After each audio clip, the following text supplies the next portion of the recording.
सुंदर साथ जी, आपके चरणों में कोटान कोट प्रेम प्रणाम। सुंदर साथ जी, पिछली वीडियो में हमने श्री सागर ग्रंथ के प्रकरण 8 की 40 तक की चौपाई का पाठ पूर्ण किया।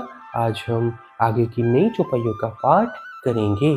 सुंदर साथ जी, अगर आपको यह वीडियो अच्छा लगे तो प्लीज़ लाइक करें और जो भी सुंदर साथ आपके साथ जुड़े हुए हो उन सबको भी यह वीडियो अवश्य शेयर करें।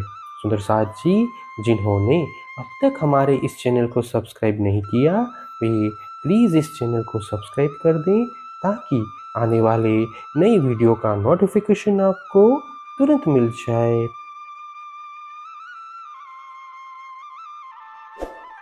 इजार जो नीली लाही की नेफा लाल अतलस नेफे बेल मोहरी कांगरी यूं कहूँ नंग जरी अरस। श्री राज्य के अंगों में सुशोभित इजार हरित वर्ण का है, उस पर लाल रेशम का नेफा है। इसकी मोहरी में लताएं तथा कांगरी की चित्रकारी है, उनमें जरी के साथ रत्न जड़े हुए हैं। उनका कैसे वर्णन करें, ये तो साक्षात परम धाम के हैं। कांडो पर पीड़ी तले मिही चूड़ी शोभित इजार जोत करे माहे दावन झाई उठे झलकार। पिंडलियों के नीचे कांडा पर इजार की मोहरी में सूक्ष्म सलवटे सुशोभित है। श्री राज्य के धारण किए हुए जामे के अंदर से इस इजार की आभा झलकती हुई दिखाई देती है। इजार बंध नंग कई रंग और कई कांगरी बेल माही फूल पात कई नकश शब्द न पहुँचे ताही। इजार बंद में अनेक रंगों के रत्नों से कांगरी, लताएं, फूल, पात आदि विभिन्न प्रकार की चित्रकारी सुशोभित है। इनकी शोभा का वर्णन शब्दों के द्वारा नहीं हो सकता है। कई रंग नंग माहे रेशम रंग नंग धागा ना सूझत हाथ को कछु लगे नहीं नरम जोत अतंत। रेशम के इस इजार बंद में विभिन्न रंगों के विभिन्न रत्न इस प्रकार जड़े हुए हैं कि रेशम का धागा ही दिखाई नहीं देता है। ये रत्न इतने कोमल हैं कि हाथ के स्पर्श में ही नहीं आते हैं। इनका प्रकाश भी अत्यंत उज्जवल है। अतंत नाड़ी कुंदन जोत को नाही पार यही जानो भूल अपनी शोभा ल्याये माहे सुमार। इजार बंद में बंधी डोरी के कूदने भी अत्यंत सुंदर है। इनके प्रकाश का कोई पारावार नहीं है। हमारी सबसे बड़ी भूल यही है कि इन शब्दातीत वस्तुओं की शोभा को शब्दों की सीमा में निबंध करने का प्रयत्न कर रहे हैं। रंग नीला कया इजार का कई रंग नंग इनमो तेज जोत जो झलकत और कछु लगे न हाथ को।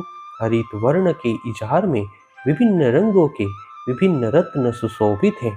इनसे प्रकाश की किरणें निकलती है, किंतु ये हाथ के स्पर्श में नहीं आते हैं। सब अंग पीछे कहूँगी पहले कहूँ पाग बांधीजे सिफत न पहुँचे अंग को तो भी कहया चाहे रूह ए। शेष सभी अंगों का वर्णन करने से पूर्व मैं श्री राज्य के सिर पर बंधी पाग की शोभा का वर्णन करता हूँ। यद्यपि जिह्वा के द्वारा इसका वर्णन नहीं हो सकता, तथापि मेरी आत्मा इसका वर्णन करना चाहती है। हाथों पाग बांधी तो कहिए जो हुक्मे न होवे ए कई कौट पाग बने पल में जिन समय दिल चाहे जे। श्री राज्य ने यह पाग अपने हाथों से बांधी है। ऐसा तभी कहा जा सकता है जब उनके आदेश से यह काम नहीं होता हो। कामधनी इतने समर्थ है कि जिस समय वे इच्छा करते हैं उस समय पल मात्र में ऐसी करोड़ों पाग बनकर तैयार हो जाती है। पर हफ्ते बांधी पाग रूच के, नरम हाथों पेच फिराए, आशिक देखे बांधते, अतंत रूह सुख पाए। तथापि श्रीराज जी ने अपने कोमल हाथों से ही बल देकर रुचि पूर्वक यह पाग बांधी है, ताकि अनुरागिनी आत्माएं श्रीराज जी को पाग बांधते हुए देखकर अति आनंदित हो जाए। इन विध सब सिंगार, कहियत इन जुबाएं, तो कहया फना का शब्द, बका को पहुँचत नाहे। श्री राज जी के सभी श्रृंगार इसी प्रकार अद्वितीय है, जिनका मैंने इन शब्दों के द्वारा वर्णन किया है, किंतु नश्वर जगत के ये शब्द अखंड परम धाम तक नहीं पहुंच सकते हैं। हे सुंदर साथ जी, इसी के साथ श्री सागर ग्रंथ के प्रकरण 8 की 50 तक की चौपाई का पाठ पूर्ण हुआ। आगे की चौपाइयों का पाठ हम नेक्स्ट वीडियो में करेंगे।